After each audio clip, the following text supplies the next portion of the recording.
Estimados hermanos y amigos, el tema de hoy es Jesús, mucho trabajo para pocos obreros. El Señor Jesucristo dejó en claro que la obra de la evangelización es una tarea inmensa, pues los perdidos son muchos y la necesidad espiritual del mundo es grande. La puerta ancha y el camino espacioso atraen a multitudes que, sin dirección, avanzan hacia la perdición. Frente a esta realidad, Jesús no permaneció indiferente, sino que miró con compasión a las multitudes como ovejas sin pastor. Su ministerio de enseñanza, predicación y sanidad mostró que la verdadera misericordia no consiste en palabras vacías, sino en acción concreta. Sin embargo, mientras los perdidos abundan, los obreros fieles son pocos.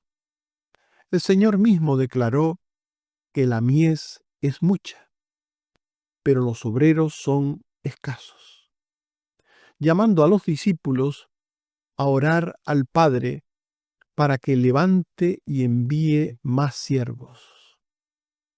Hoy la Iglesia enfrenta el mismo desafío que entonces. Multitudes confundidas por falsos evangelios y necesidades espirituales que solo Cristo puede suplir. La obra es grande, la urgencia es real y la responsabilidad es nuestra.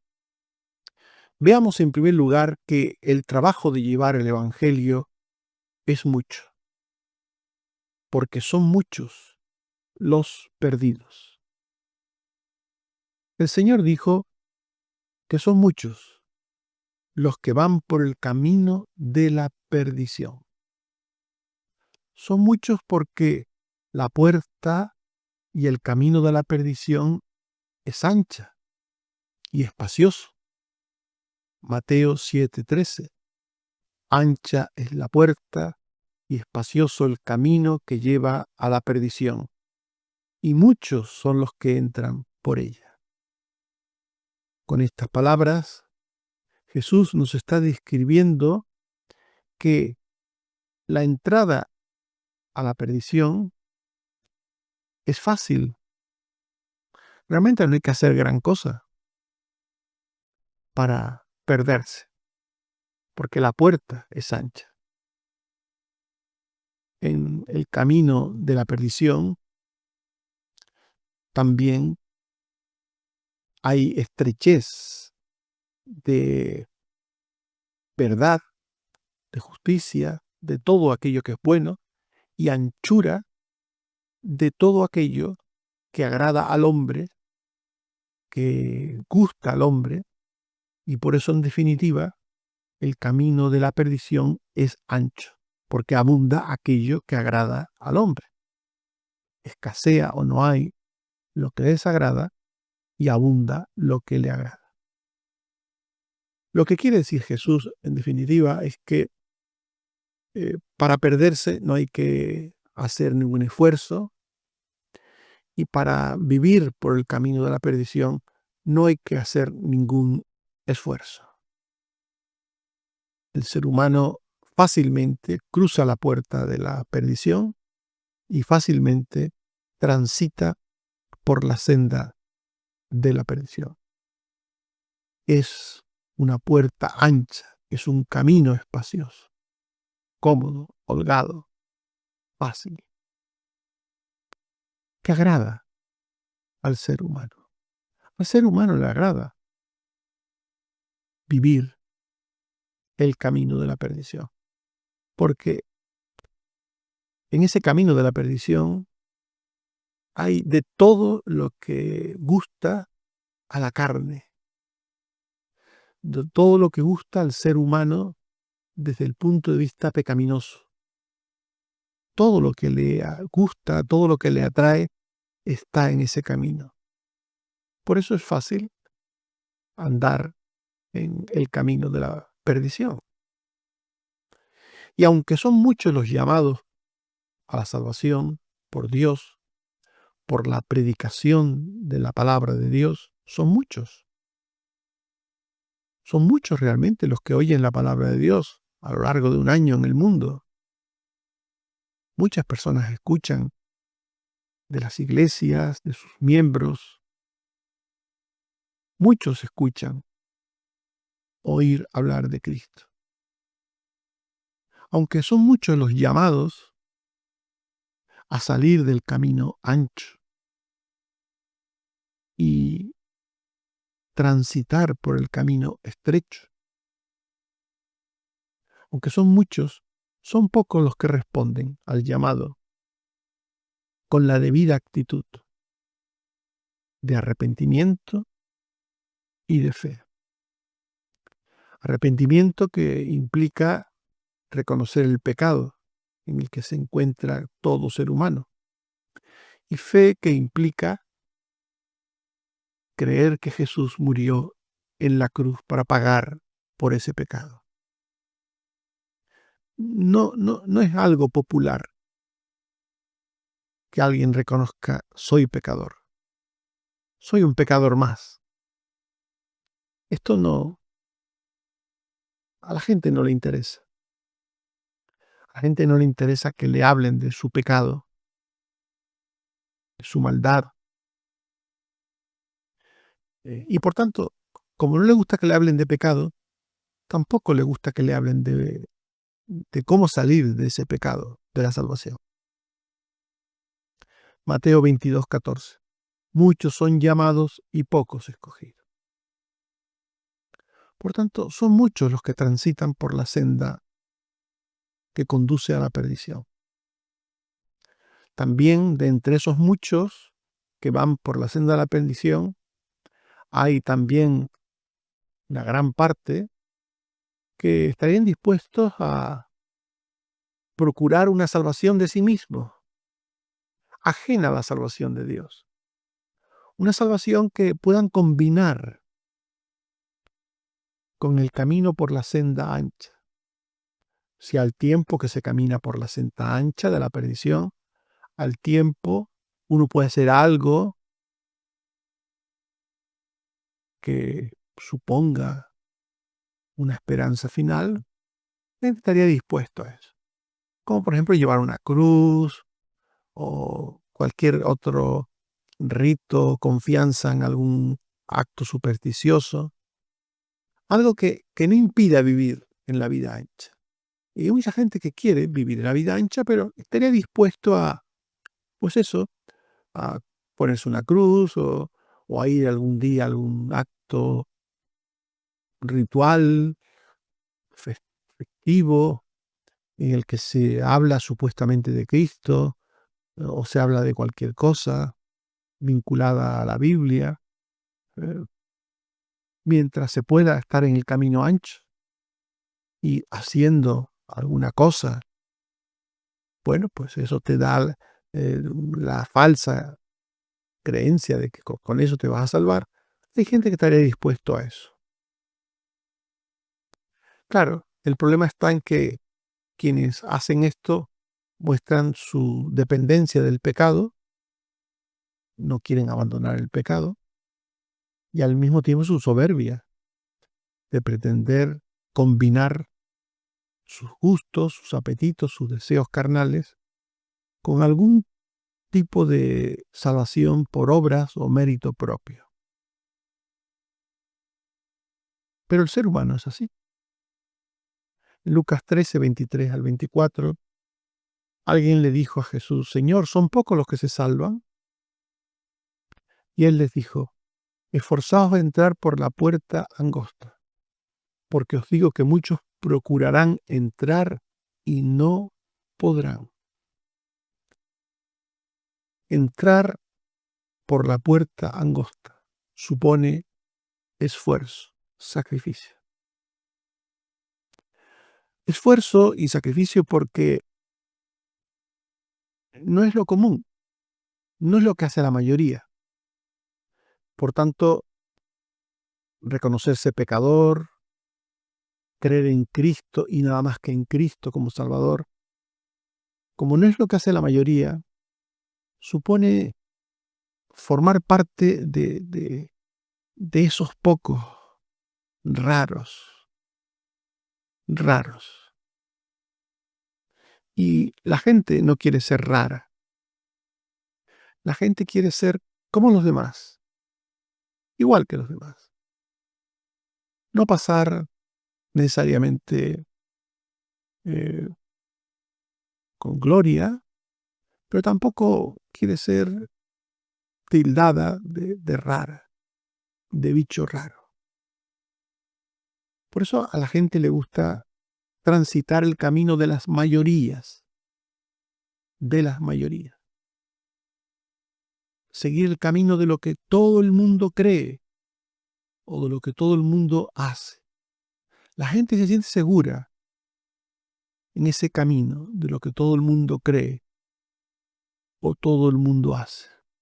Algunos creen que, bueno, la mayoría no puede estar equivocada. Si está equivocado alguien, después debe ser la minoría, no la mayoría. Hay quienes piensan así. Pero Jesús dijo que los que entran por la puerta estrecha, que conduce al camino estrecho de la salvación, han tenido que esforzarse. ¿Por qué esforzarse? Porque reconocerse pecador supone un gran trabajo. Porque reconocer que solo Cristo es Salvador, que humillarse ante Dios, que pedir perdón, que suplicar la salvación, todo eso supone un gran golpe para el ego humano, para el ego humano. Por tanto, es un esfuerzo, no en el sentido de que sea algo trabajoso, sino en el sentido de que supone ir en contra de uno mismo, ir en contra de lo que el mundo piensa, ir en contra de lo normal, de lo general, hacer algo distinto, ser y parecer un bicho raro. Por tanto, son muchos los llamados y pocos los escogidos, son muchos los que transitan por la senda ancha de la perdición y pocos los que van por el camino estrecho de la salvación. Y el Señor se compadeció y se compadece sinceramente de los perdidos, de los que van por el camino ancho. Aunque ellos se sientan felices, tranquilos, seguros, por ir por ese camino, el Señor se compadece de ellos, porque el final de ese camino es muerte. La vida de los que se pierden es humanamente dichosa, humanamente feliz, una vida de disfrute de las cosas temporales, una vida sin mandamientos, sin compromisos, ni con Dios, ni con el prójimo. Es una vida fácil. Y la gente que está transitando la senda de la perdición se siente bien, se siente bien. Y muchas veces incluso cuando mira a los creyentes, los mira con pena. No sé si os habéis dado cuenta, pero los perdidos, los que se pierden, miran con pena a los creyentes. Hay que ver estos, de lo que se privan o el esfuerzo que hacen leyendo la Biblia todos los días, orando todos los días, yendo a un lugar que ellos llaman iglesia, para dar culto a Dios, y yendo semanalmente, mensualmente, anualmente. Pobre gente. Mientras nosotros nos vamos a la playa o comemos, nos divertimos, ellos están metidos en ese camino estrecho, en ese camino de vida estrecho y difícil de llevar. Los perdidos se compadecen de los salvos, porque les parece que los salvos pues son personas que viven un camino complicado, difícil.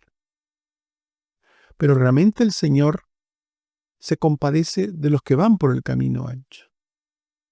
Porque el camino ancho, aunque al presente parece un camino de dicha y de felicidad y de abundancia, al presente, conduce a la perdición.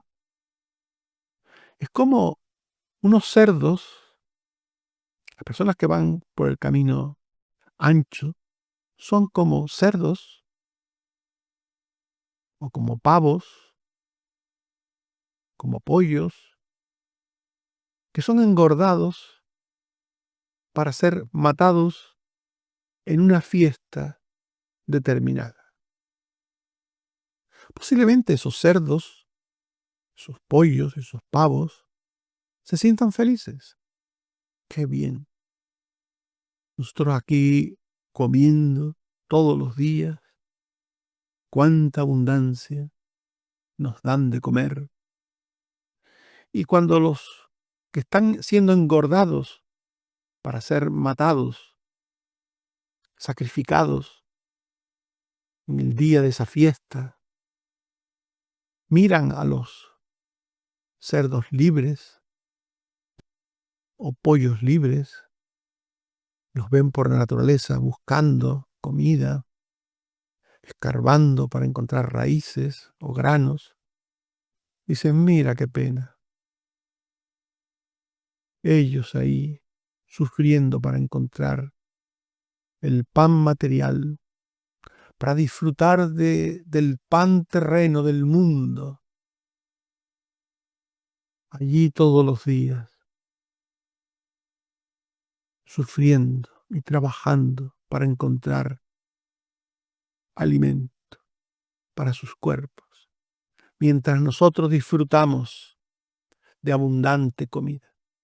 Claro, quienes piensan así olvidan que aquellos son libres, que están en la naturaleza, que son libres y que no les espera un día de matanza.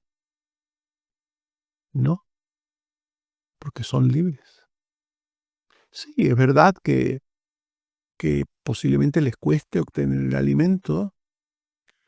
Sí, posiblemente esa libertad conlleva alguna dificultad de huir de los depredadores, de ponerse a salvo de otros animales feroces, o implica la dificultad de conseguir alimento. Sí, todo eso es cierto, pero son libres y no les espera un día de matanza. Mientras que los cerdos, pavos o pollos que están siendo engordados, les queda poco tiempo para enfrentarse a una matanza y ser comidos y devorados. Por eso el Señor se compadece de los que van por la senda ancha. Se compadece de aquellos que se sienten seguros en la senda ancha. Dice el Antiguo Testamento, hay camino que al hombre le parece derecho, pero su final es camino de muerte. Se compadece de esas personas, porque creyendo que están bien, les espera un mal terrible. Creyendo que todo va bien, no saben que se tendrán que enfrentar al juicio eterno de Dios y que se van a presentar ante el juicio eterno de Dios sin Salvador, sin el Salvador que Dios mismo ha provisto para el mundo, a su Hijo Jesucristo. Se van a presentar sin Salvador. Por eso el Señor se compadece de esas personas. Y la compasión de Cristo ve a esas personas como ovejas descarriadas, sin pastor. Una oveja perdida es una oveja descarriada, sin pastor, sin dirección, sin guía, desorientadas, vulnerables. Mateo 9:36. Y al ver las multitudes tuvo compasión de ellas, porque estaban desamparadas y dispersas como ovejas que no tienen pastor. Los que van por el camino ancho se sienten seguros, pero realmente no saben que están perdidos. No saben lo que les espera al final, porque son ovejas perdidas, sin pastor. Pero Jesús se compadece de esas personas. Su misericordia es grande hacia esas personas. En Mateo 9:13 Jesús dijo: id y aprended lo que significa misericordia quiero y no sacrificio, porque no he venido a llamar a justos, sino a pecadores al arrepentimiento.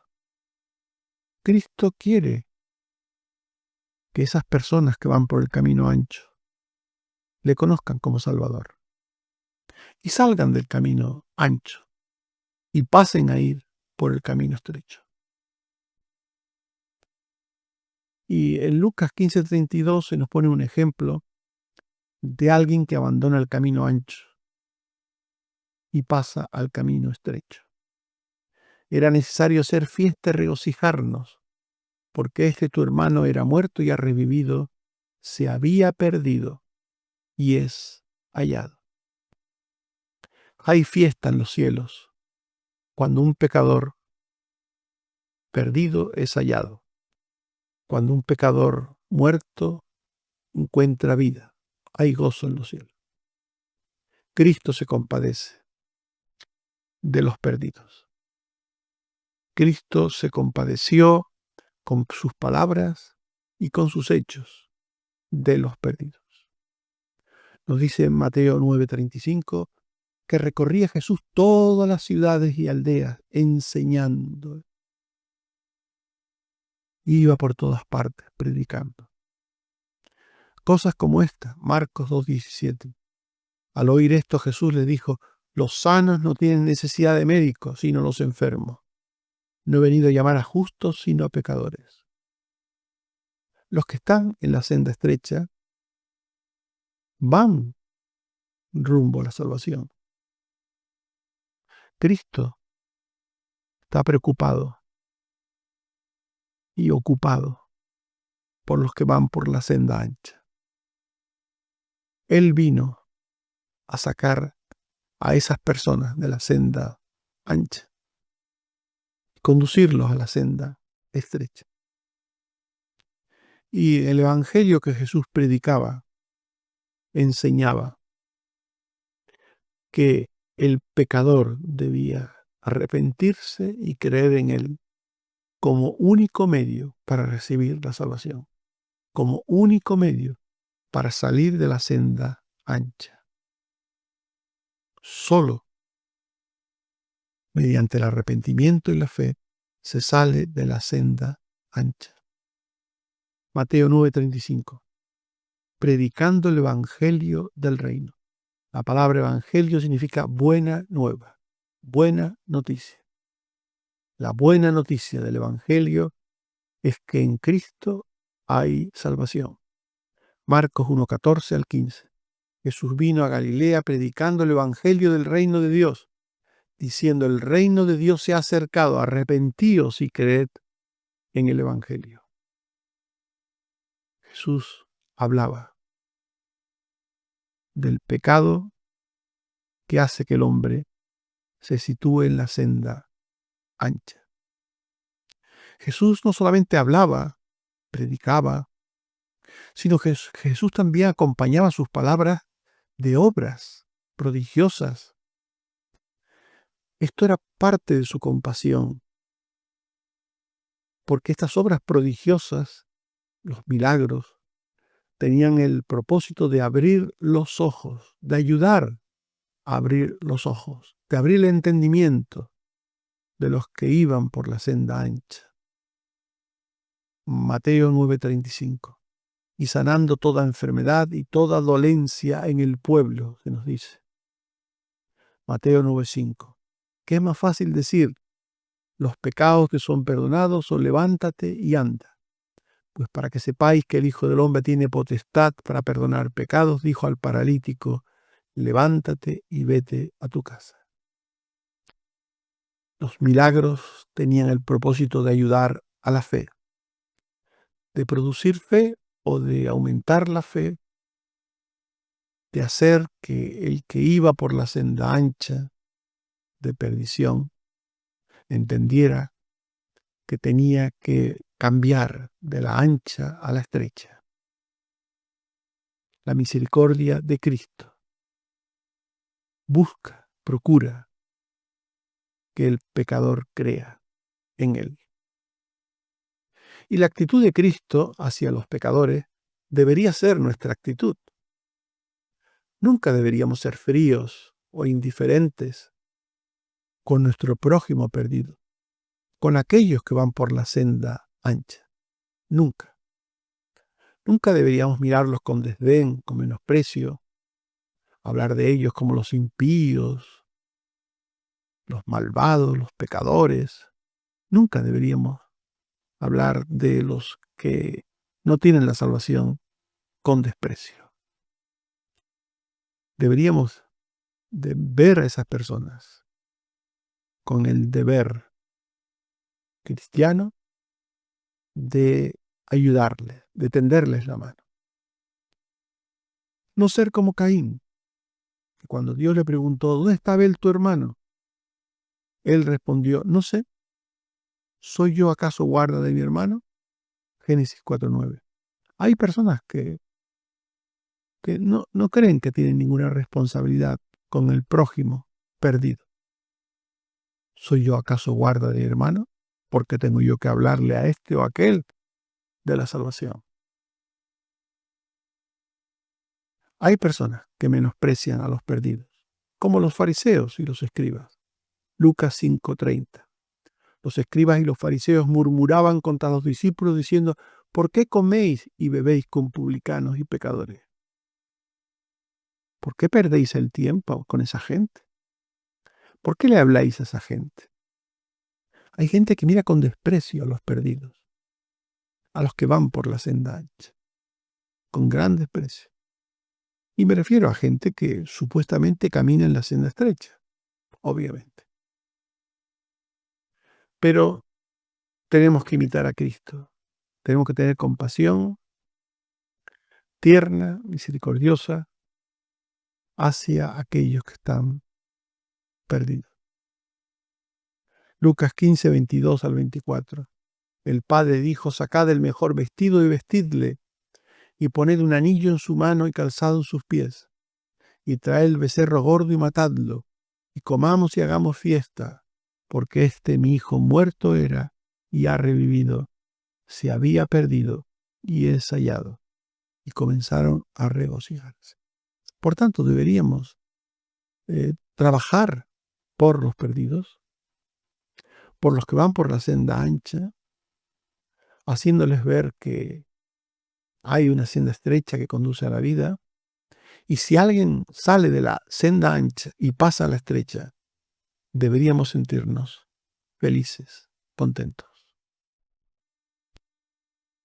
Por tanto, en definitiva, hemos visto hasta aquí que el trabajo de llevar el Evangelio es mucho porque son muchos los perdidos. Un trabajo grande porque grande es la cantidad de perdidos. Veamos ahora que la Biblia afirma también que son pocos los que llevan el Evangelio que encuentra a los perdidos. Son pocos. Hay muchos falsos obreros en el mundo, entonces y ahora. Hay muchos. Personas que se presentan como obreros de Cristo, como personas que transmiten el Evangelio, la verdad. Hay muchos que dicen ser de Cristo. Muchos. Pero dentro de estos muchos falsos obreros, pocos llevan el Evangelio verdadero. La gran mayoría de ellos llevan un falso y vano evangelio. Un evangelio diferente. Tristemente, esto es así.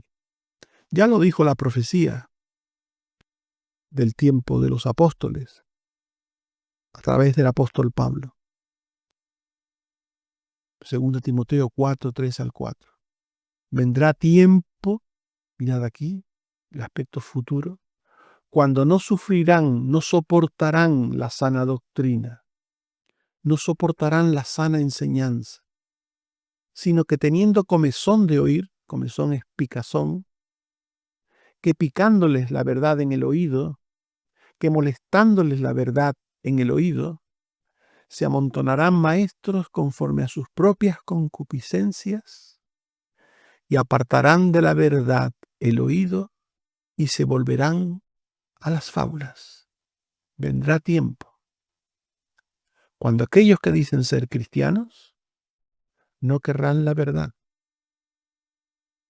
Que los que van por la senda ancha no quieren la verdad, hasta cierto punto es comprensible. Pero que algunos que dicen que van por la senda estrecha no quieren la verdad, esto es un gran mal, un gran mal. Y dice Pablo, vendrá tiempo. Vendrá tiempo. Esto es lo que dice el Señor Jesús en el Evangelio, que en los tiempos antes de su venida, el amor de muchos se enfriará. Por haberse multiplicado la maldad, el amor de muchos se enfriará. Y hermanos, estamos en ese tiempo. Estamos en ese tiempo. Un tiempo en el que proliferan los falsos cristos, los falsos profetas, los falsos maestros, con un evangelio humanista, con un evangelio a la carta, que habla de satisfacciones, de bendiciones terrenas, de muchas cosas que no tienen que ver con la salvación de Cristo, que no tienen que ver con el arrepentimiento y la fe para salvación. ¿Cuántos y cuántos están engañando al mundo hoy? ¿Cuántos? En todos los campos. Cuidado con creer que solamente en este campo religioso o en aquel campo religioso, en todos los campos. También en el campo cristiano. También en el campo cristiano. Una gran cantidad de personas que dicen ser cristianos, que dicen Señor, Señor, no son del Señor. Aunque profeticen, aunque hagan milagros, aunque hagan cosas en el nombre del Señor, Jesús diría de esa persona, no os conozco, no os conozco, apartados de mí, hacedores de maldad. Por tanto, hay muchos falsos obreros y muchos falsos creyentes que son la consecuencia de esos falsos obreros. Un falso obrero de Dios no puede parir cristianos, no puede generar cristianos. Un falso obrero generará falsos cristianos. En Gálatas 1, 6 al 7 ya Pablo decía hace tantos años: estoy maravillado de que tan pronto os hayáis alejado del que os llamó por la gracia de Cristo para seguir un evangelio diferente. No que haya otro, sino que hay algunos que os perturban y quieren pervertir el evangelio de Cristo. Un evangelio pervertido es un evangelio en el que se hace énfasis en cualquier cosa, aparentando piedad en cualquier cosa.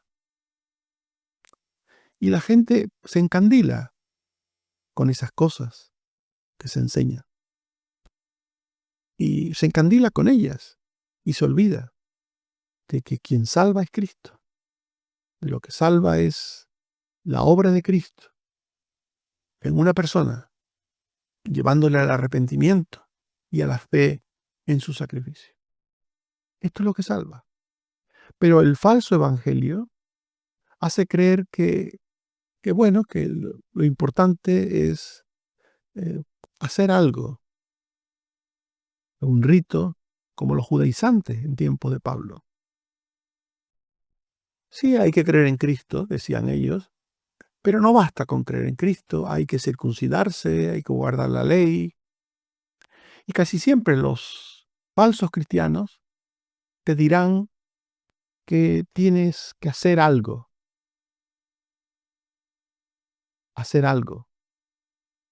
cumplir ritos, hacer cosas que te garantizan la entrada al reino de Dios. Cosas que son ajenas a la salvación, cosas que son superfluas, que no tienen que ver con la salvación. Posiblemente algunos hagan énfasis en la vestimenta. Si no te vistes así, no eres salvo o no eres digno de ir por la senda de los salvos. O si no vas aquí o vas allá, ofreces este tipo de rito o haces este tipo de cosas, no eres salvo. Cuando la Biblia dice que el que cree en Cristo tiene vida eterna. El que cree en Cristo. Y es verdad que hay cosas que un creyente tiene que hacer y obedecer, pero no para salvarse, sino porque es salvo. Porque es salvo, hace aquello. Pero no porque aquello le salve, ni muchísimo menos. Si la vestimenta fuera indispensable para la salvación, el llamado buen ladrón no se salvó, porque estaba desnudo. Desnudo. Este trapito que le ponen a Jesús en los crucifijos, pues no. Normalmente a la gente crucificada se les crucificaba desnudos. Por tanto, tanto Jesús como los dos ladrones estaban desnudos. Por tanto, el llamado buen ladrón, el que se salvó, aquel a quien Jesús le dijo: hoy estarás conmigo en el reino de los cielos, pues no fue salvo ni dejó de ser salvo por la ropa. No tenía ropa, ninguna. Tampoco por la postura. Gente que dice que hay que orar de rodillas, y si no se ora de rodillas, o hay que ponerse humillado hacia el suelo. ¿Cómo oró el hombre de la cruz a Cristo? ¿Cómo le habló? ¿En qué posición? ¿Estaba de rodillas? No podía estar de rodillas. Estaba posiblemente amarrado. Creemos que solo a Cristo le clavaron. Pero pongamos que también estuviera clavado.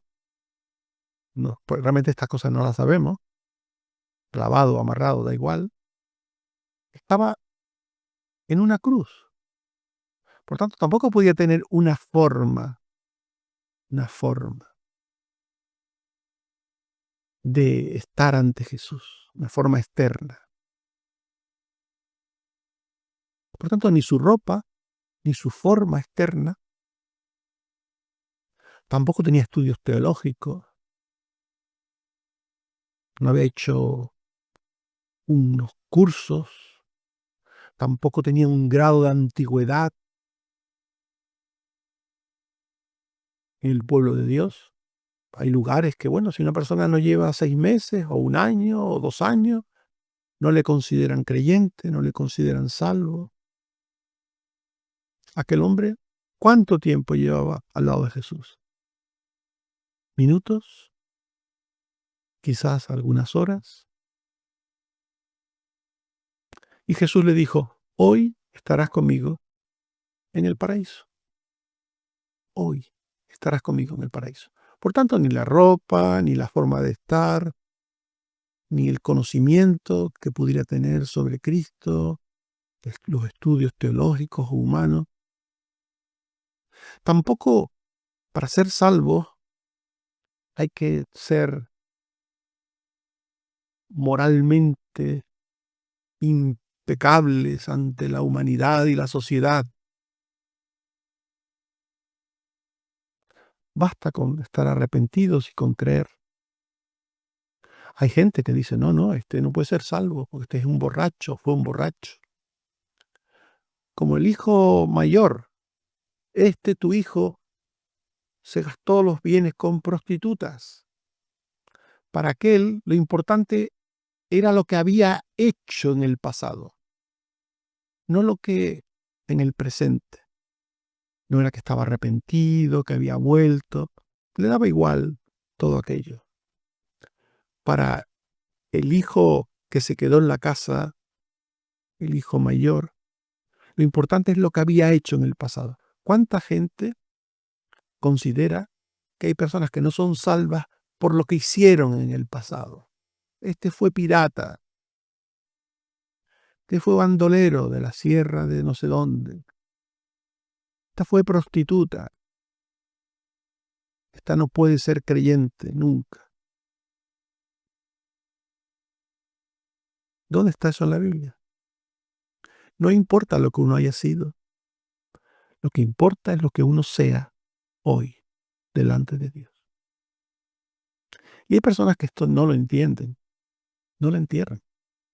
Se aferran a la ropa, a las formas, al conocimiento, a lo que uno ha sido en el pasado como negativo para impedir la salvación. En definitiva, hay gente que no entiende, que no están en el verdadero evangelio, no están en el evangelio de la gracia de Dios en Cristo, en el cual, aunque haya sido un perseguidor de la iglesia, un perseguidor de la iglesia, un perseguidor de cristianos, aunque hayas enviado a cristianos a la muerte, con odio, con rabia, aunque hayas hecho las peores cosas en el pasado, en el verdadero evangelio, lo que importa es lo que seas hoy, hoy. Si hoy estás arrepentido, si hoy has creído en Cristo, si hoy confías solo en Cristo, esto es lo único que le importa a Dios. Porque para Dios, si tus pecados han sido rojos como la grana, serán blancos como la nieve, blancos como la lana. Para el Dios de la Biblia no importa el pasado. Él olvida. Son los hombres los que recuerdan el pasado, los que se aferran al pasado, en ese evangelio equivocado que cree en cuestiones ajenas, que añaden a la obra de salvación vestimenta o formas o estudios o pasados. Esa gente que no confía en la obra de Cristo y nada más que en la obra de Cristo, no son salvos. Mirad lo que digo, no son salvos. No son hijos de Dios. Cualquiera que diga creer en Cristo, cualquiera que diga creer en Cristo, pero crea que lo que Cristo hizo no basta, no es suficiente, sino que además hay que hacer algo, hay que tener algo. Todo el que crea eso no es salvo. Mirad que lo estoy afirmando con rotundidad en el nombre del Señor. Solo Cristo salva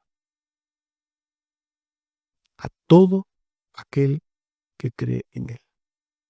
No importa por qué el ladrón, llamado el ladrón, fue a la cruz.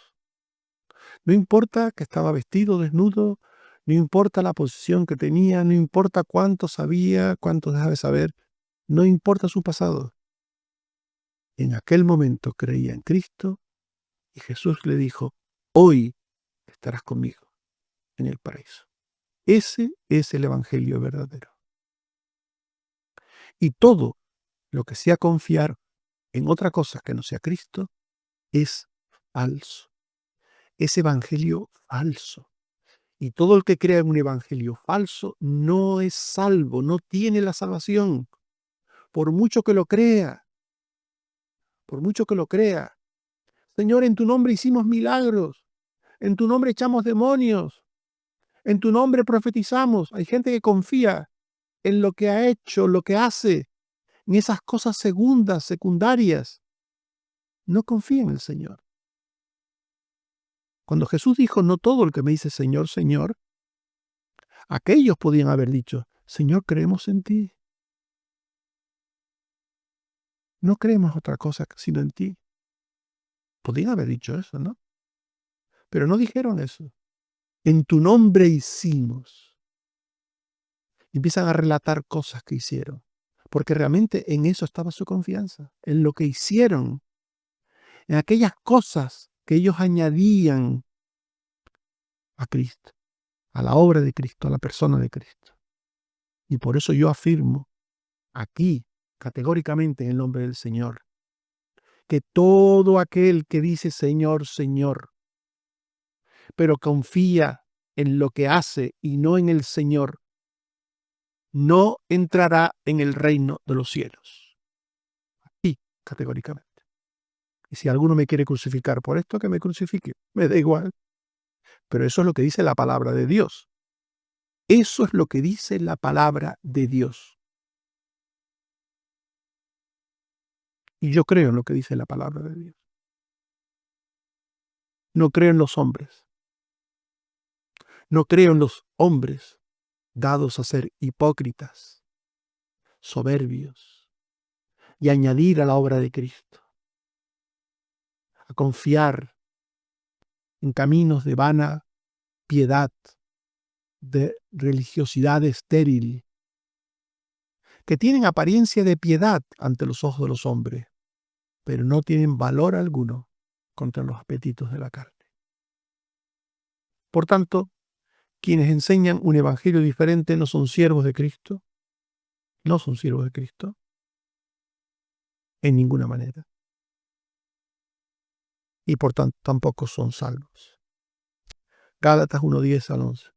Pues busco el favor de los hombres o el de Dios.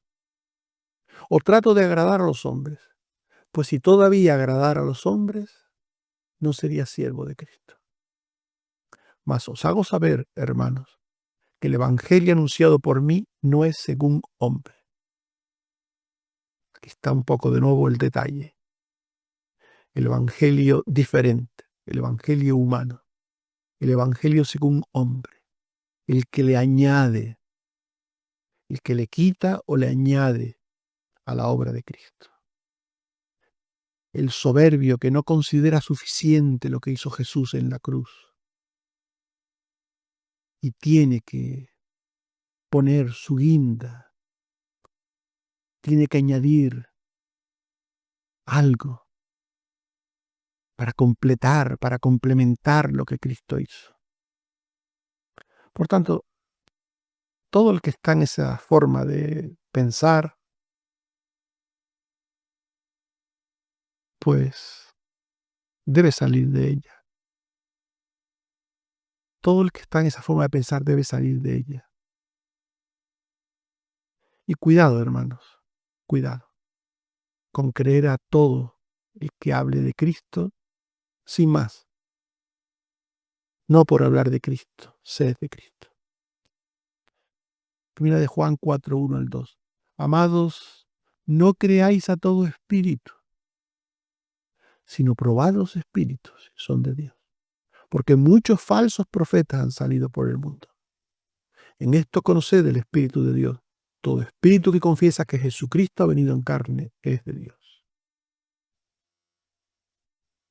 Falsos profetas que niegan algún aspecto de Cristo, de su enseñanza. En este caso, está hablando de personas, está hablando de los gnósticos, que negaban la humanidad de Cristo, porque a los gnósticos les parecía que en Cristo no podía ser verdadero hombre. O, por otro lado, los que añaden, los judaizantes. Los gnósticos le quitaban y los judaizantes le añadían. No les parecía suficiente y añadían. No creamos, hermanos, ni a los que le quitan a Cristo, o los que dejan de creer cosas en relación a la persona y obra de Cristo, ni a los que le añaden obras humanas, ritos, cualquier cosa,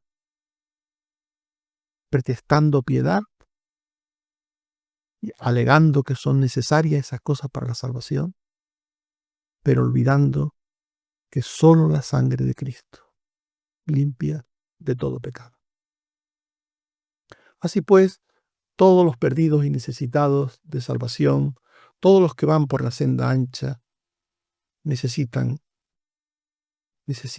el verdadero evangelio. La verdadera buena nueva de que en Cristo hay salvación. De que por la muerte y resurrección de Cristo, Dios salva.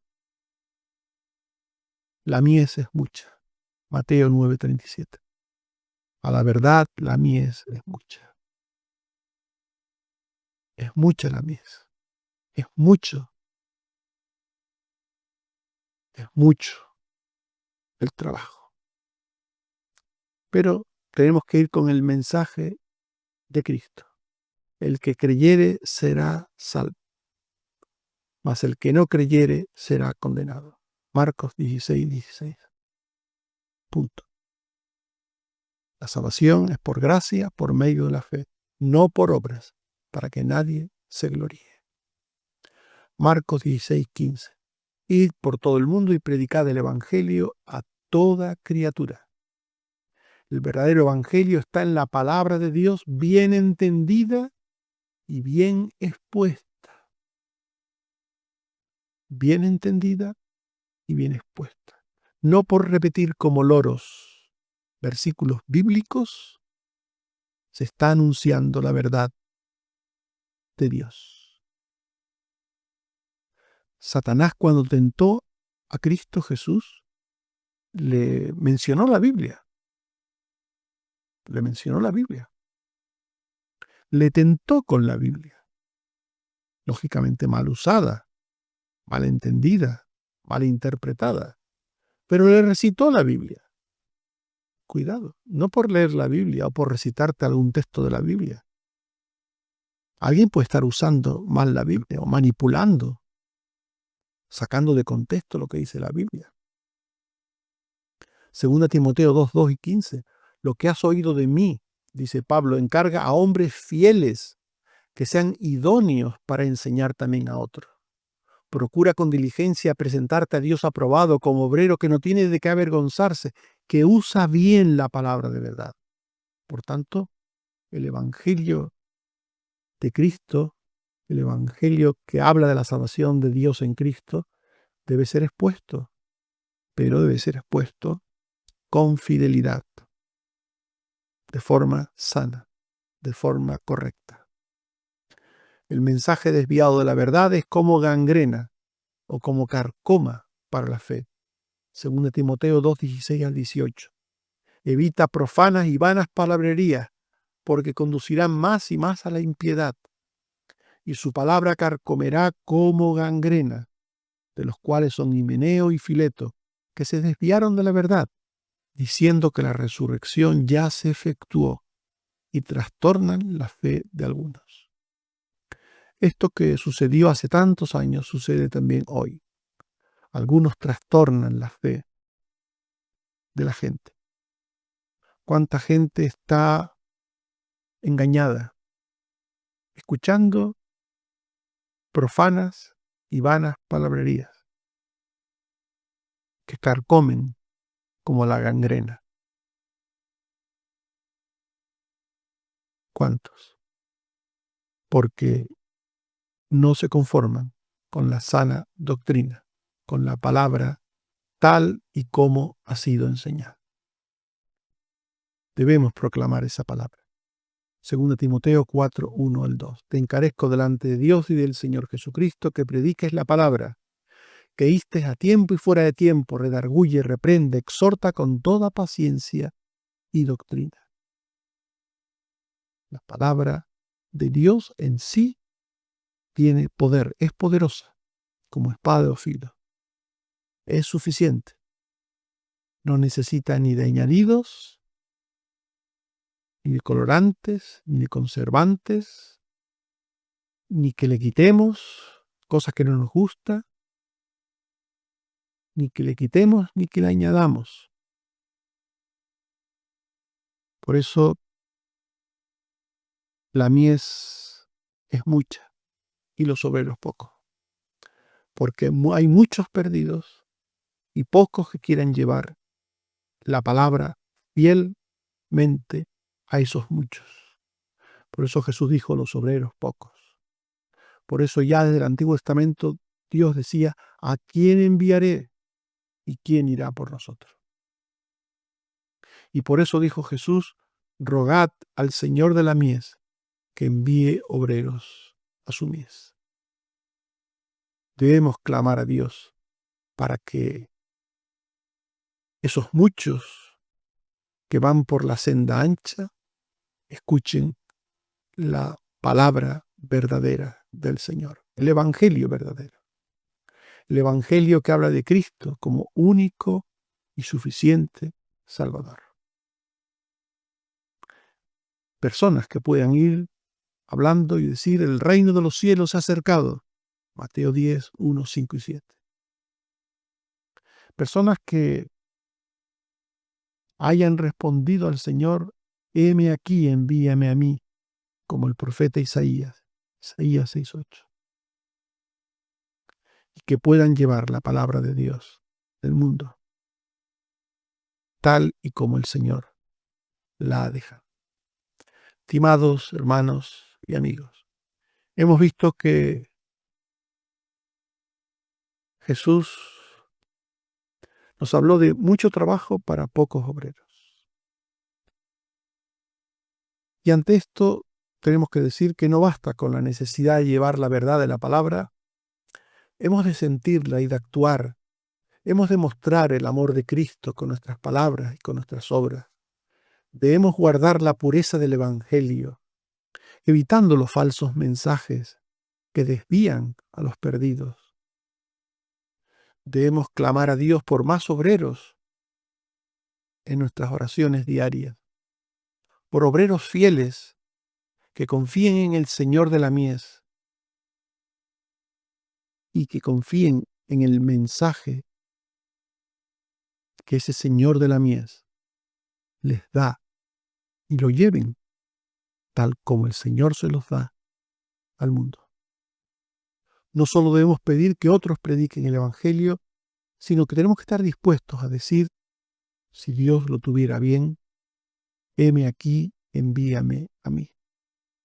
Todo creyente puede y debe ser un obrero del Señor, empezando en su propio hogar, vecindario y círculo cercano.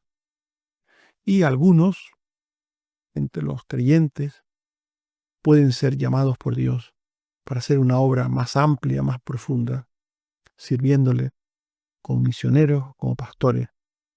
Ojalá que Dios pueda levantar a personas que testifiquen en sus casas, más personas que testifiquen en sus casas, en su entorno, y a más personas que le sirvan en su obra como obreros. Que el Señor nos bendiga y nos guarde. Amén. Oremos. Señor, nos ponemos en tus manos, te damos las gracias por tu palabra. Te pedimos que seamos fieles a ella, a tu palabra. Que confiemos en tu Hijo y en su obra, y nada más que en tu Hijo y en su obra. Que no seamos como los fariseos que creían que no era suficiente lo que hizo Cristo, sino que había además que cumplir obras de la ley, que cumplir con ritos. Líbranos de confiar en cualquier cosa que no sea tu Hijo Jesucristo. Líbranos. Y ayúdanos a hacer las cosas que tenemos que hacer en esta vida como cristianos, sabiendo que esas cosas en sí no nos salvan, nos salva tu Hijo.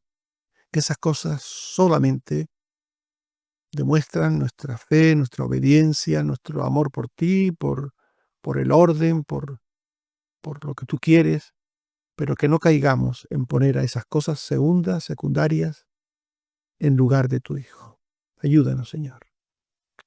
Te pido también, oh Padre, que nos ayudes a orar para que haya personas dispuestas a transmitir ese evangelio de verdad al mundo a nivel cotidiano, diario, de testimonio y a nivel de servicio comprometido, a nivel de servicio como pastores, como misioneros. Ayúdanos, Señor, a orar por tu obra. Gracias, Señor, por Jesucristo tu Hijo. Amén. Que el Señor nos bendiga y nos guarde. Amén.